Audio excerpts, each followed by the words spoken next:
ادامه میدیم برنامه‌مون رو با قسمت دیگه از مسابقه نمایشی هفته. میدونم که دوستداران آقا رحمت منتظر ملاقات با ایشون و ادامه ماجراهای گنج گم شدن.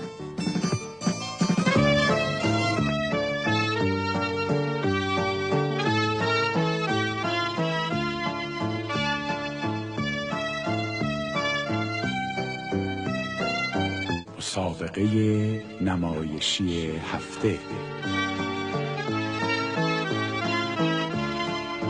خب ما نفهمیدیم آقا رحمت، این دوستان شما برای چی آمده بودن گرچاقه؟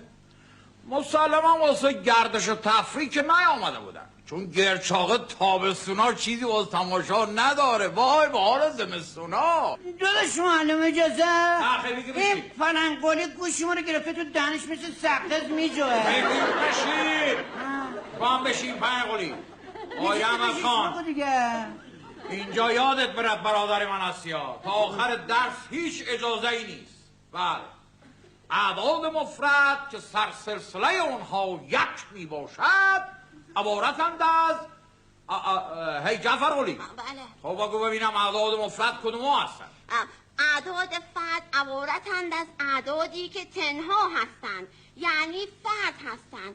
پس ما نتیجه میگیریم که اعداد فرد که تنها هستند سرسلسله اونها یک می باشد و عددی که یک می باشد فرد است و فرد ساکت باش بچه، چقدر دریوری سر هم میکنی؟ من که نگفتم انشا بخون. داداش معلم اجازه موقعی ما بخونم. بلدی مگه؟ بله ما انشان خوب بلدم. آقا اجازه این پلنگولی به ما دهنکجی بکنم. رحمت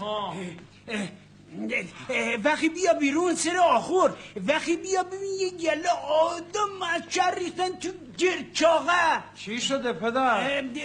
مهمونای رحمت حشر ریختن تو گرچاقه. ریختن که ریختن، میخواستی بهشون بگی نریزن نامیزونا. جفری به بچه ها بگو همشون همون بیرون وایسن تا ما صحبت همون رو با اینا بکنم. یالا بچه ها برید بیرون. آهای برزو، اوشن، پرویز، جلال، اسفندیار، باقر لولو، ببین مسعود چارشاق، سعید چشپن، همه بیرون واسیم تا بعد صداتون میکنم. گرچاقه گنجش کجا بود؟ اگه گنجایی که خودمون چلاق نبودیم ورش میداشتیم. آقا حکمت این بابا رو باش خیال میکنه با یه عده بچه طرفه. نه خیر، نصف شب شده آقا نیامد. کار هر شبشه. انقدر دیر میاد که هممون خوابیدیم. صبحم که زودتر از همه پا میشه میره سر کار. سب کن ببینم چلا کلت انقدر کوچولو شده. ببینم موهات کوتاه کرده. الان 6 ماهه که موهامو کوتاه کردم. دماغ چلا اینقدر گنده شده. تو تازه دیدی؟ خب حقم داری. کی خونه هستی که ببینی آقا؟ مگه کاسبین مجال میده؟ تعجبم که چطور راه خونه رو گم نکردی. بریم تو تا بلاد بگم اتفاقا کوچلو عوضی رفته بودن. آخرش هم بقاله آدرس منزل پرسیدن. آفرین، خوبه والا. شوهری که اینقدر از خونه و زندگیش خبر نداره نمونه است. آخش حالا نمیخواد اینقدر دعوا بکنه خانم. بگو فوزیه شام بیاله بخورم که خیلی خسته.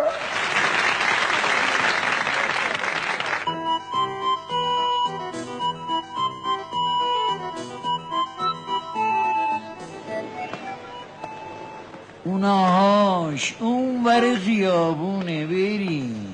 چی اون برای خیابونه؟ مغازه عبیجان دیگه. بابا نگاه کن، زیلی نگاه کن، خودش هم این درخت چنار جلو مغازه وایزاده. پس دوست ساعت فروشت همین آقای عبیه؟ بله بزجی. حالا عبی یعنی چی؟ اسمشه؟ نه غیر بس خیال کردی جسم میشه. اسم شناسنامه ایش عبدالکریم خانه. زرگنده چون دید اسمش هم عین خودش درازه جمع و جورش کرده گذاشته عبی. آها فقط تو رو خدا یه چیز خوب ازش بگیری یا؟ عبی تو جیبمه نمونم به تموم کاره. سلام ملبن جان.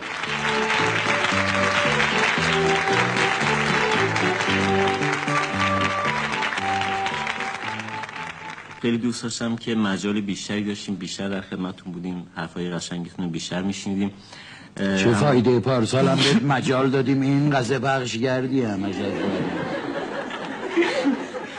اونم برنامه است مزخرف سیمای هفته. اینجوری ملون تحویلش بگیری پخشش کنی سرت نمیدونم ولان اول و وسط آخر سیمای هفته خودتی پخش نکنی گندتون بزنن با اون برنامه تو. تصور میکنم دیگه سخنی نباشه.